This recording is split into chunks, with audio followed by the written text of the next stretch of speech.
Hello नमस्कार, स्वागत है आप सभी का हमारे यूट्यूब चैनल पर। और आज की जो क्लास रहने वाली है वो है राजस्थान जीके की क्विज, जिसमें इम्पोर्टेंट जीके क्वेश्चन यहाँ पे हम सॉल्व करने वाले हैं। चाहे वो राजस्थान हिस्ट्री हो, राजस्थान पॉलिटी हो, राजस्थान कल्चर हो और राजस्थान से रिलेटेड जितने भी क्वेश्चन बनते हैं एग्जाम में आने वाले मोस्ट इम्पोर्टेंट, जो हर एग्जाम में आते रहते हैं और एक दो एग्जाम में जो है घूम फिर के वही क्वेश्चन आते हैं, तो उन्हीं इंपॉर्टेंट क्वेश्चन पर हम चर्चा करेंगे।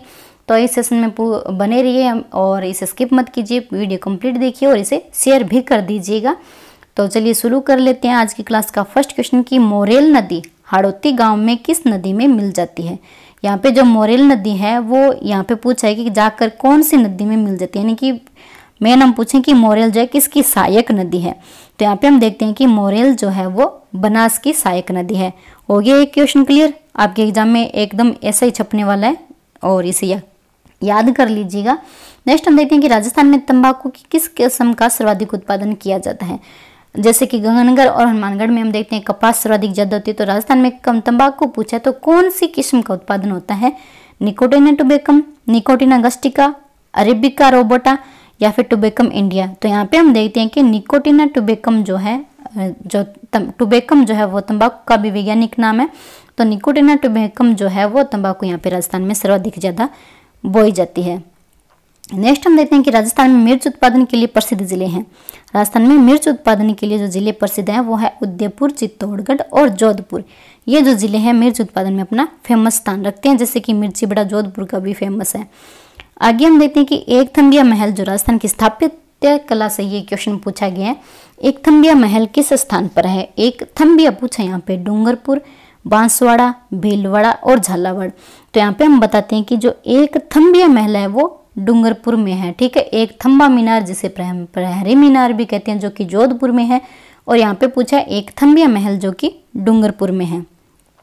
नेक्स्ट देखते हैं कि गुर्जर प्रतिहार वंश के किस शासक ने पहली उपाधि धारण की थी। एग्जाम में आया हुआ क्वेश्चन है और इम्पोर्टेंट है, और घूम फिर के ये क्वेश्चन इसी तरह से पूछा जाता है। जो पहली उपाधि है वो किस शासक ने धारण की थी, कौन सा शासक था, गुर्जर प्रतिहार वंश का, तो वो था नरभट्ट। नरभट्ट ने पहली की उपाधि धारण की थी। नेक्स्ट हम देखते हैं कि निमुचुना किसान आंदोलन हत्याकांड राजपूताना की किस रियासत में हुआ था। निमुचुना जो है वो अलवर में हुआ था, ये इसका राइट आंसर है। नेक्स्ट हम देखते हैं कि तमंचा शाही, मदन शाही, कटार शाही, डब्बू शाही, ये सारे क्या हैं। ये देखो तमंचा शाही, मदन शाही, कटार शाही, डब्बू शाही, ये है क्या, किसके बारे में कि रियासती काल में प्रचलित पगड़ियां हैं, आदिवासी महिलाओं की ओढ़नियां हैं, रियासतों में सिक्के हैं, या फिर युद्ध भूमि में जाते समय पहने जाने वाले परिधान हैं। पगड़ियां भी नहीं, ओढ़ने भी नहीं, परिधान भी नहीं।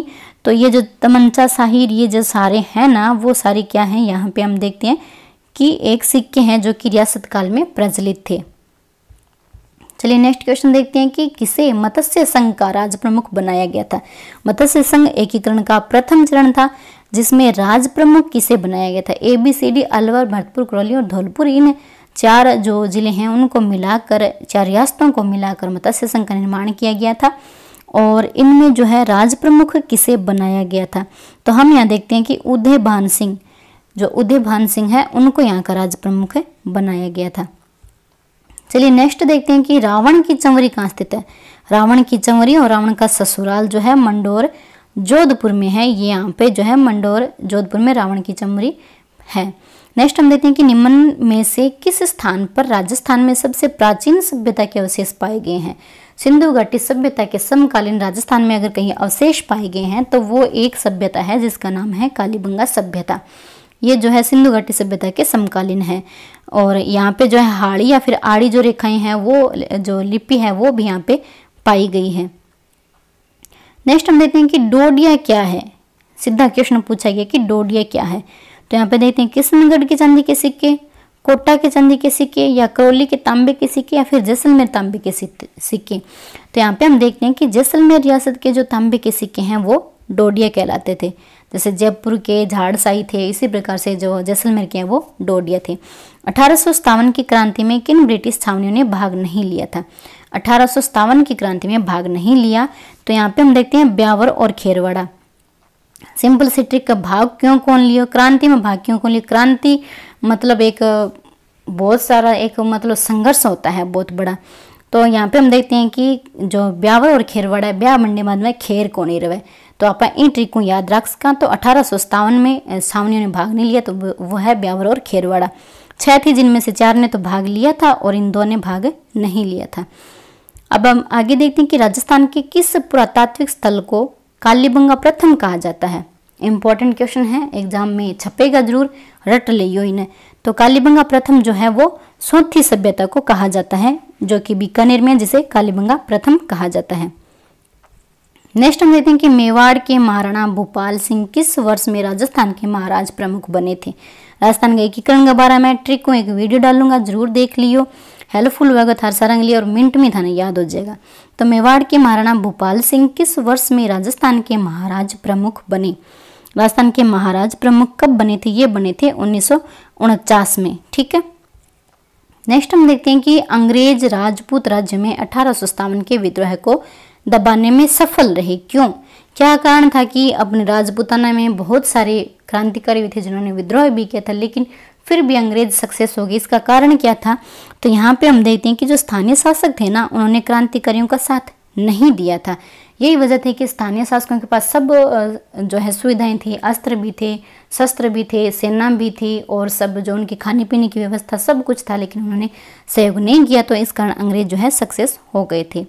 नेक्स्ट हम देखते हैं कि मरुस्थल वृक्षारोपण और अनुसंधान केंद्र, मरुस्थल वृक्षारोपण और अनुसंधान केंद्र कहाँ पर खोला गया है, तो वो जो है जोधपुर में खोला गया। ये जो अनुसंधान केंद्र है राजस्थान के प्रमुख है, कम से कम 30 से 35 इम्पोर्टेंट है अनुसंधान केंद्र और प्रमुख संस्थान, उन पर मैंने एक वीडियो डाल दी है, वो आप जरूर देख लीजिएगा।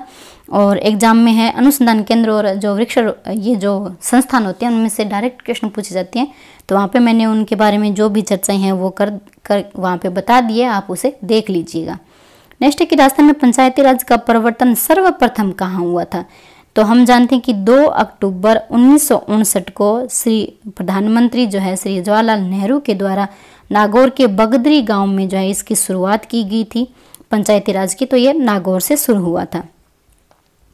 नेक्स्ट क्वेश्चन है कि राजस्थान में पंचायती व्यवस्था जो है, राजस्थान में पंचायती व्यवस्था लागू हुई थी, कब हुई थी, तो 1959 में जो व्यवस्था लागू हो चुकी थी। नेक्स्ट क्वेश्चन हम यहाँ पे देखते हैं कि राजस्थान उच्च न्यायालय की मुख्य पीठ, जो मुख्य पीठ है वो कहाँ पे है, तो राजस्थान उच्च न्यायालय की जो मुख्य पीठ है वो यहाँ पे है जोधपुर में है। ठीक है, नेक्स्ट क्वेश्चन पर हम चर्चा कर लेते हैं, जिसमें ये बताया गया कि विश्व उपभोक्ता दिवस अधिकार दिवस कब मनाया जाता है। विश्व उपभोक्ता अधिकार दिवस कब मनाया जाता है, तो ये मनाया जाता है 10 मार्च को। 24 दिसंबर को तो अपने राज्य राष्ट्रीय बनाया जाता है और विश्व में पूछा जाए तो 15 मार्च को मनाया जाता है। नेक्स्ट क्वेश्चन है कि राजस्थान में कितनी लोकसभा की सीटें हैं। लोकसभा की सीटें पूछे तो 25, राज्यसभा की 10 और संसद में पूछे तो टोटल 35। हो गया क्लियर। नेक्स्ट देखते हैं कि राजस्थान में पंचायत समिति का प्रधान अपना इस्तीफा किसे देते हैं। पंचायत समिति का प्रधान पूछा यहाँ पे, वो अपना इस्तीफा किसे देगा, तो वो अपना इस्तीफा जो है जिला जो जिला प्रमुख होता है पंचायत समिति का प्रधान, उसे इस्तीफा देता है। नेक्स्ट देख लेते हैं हम कि निम्नलिखित में से कौन राज्य सरकार तथा स्थानीय शासन के बीच राजस्व बंटवारे के लिए उत्तरदायी है।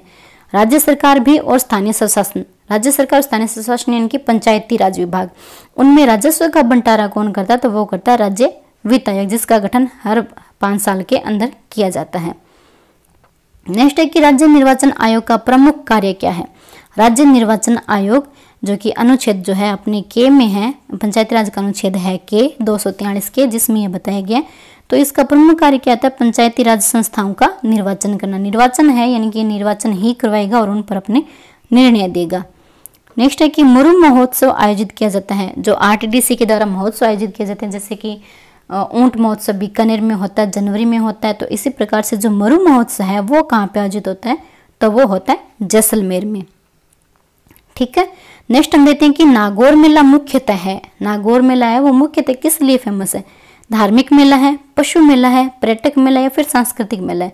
यहाँ पे हम देखते हैं कि पर्वतसर जो नागौर है वहाँ पर है जो वीर तेजाजी महाराज है उनकी याद में एक मेला भरा जाता है, जिसका जो है नागौर पशु मेले के नाम से विख्यात है। तो ये है आज की क्लास के मोस्ट इम्पॉर्टेंट क्वेश्चंस। और उम्मीद है कि आपको ये बहुत अच्छे से समझ में आए हैं। और आप जो है इस क्लास को ज़्यादा से ज़्यादा शेयर कर दीजिए। और थैंक्स फॉर वॉचिंग। मिलते हैं ऐसे इंपॉर्टेंट क्वेश्चंस के साथ नेक्स्ट क्लास में। बने रहिए हमारे साथ। चैनल ने लाइक कर दियो, शेयर कर दियो और सब्सक्राइब ज़रूर कर लियो। Thank you.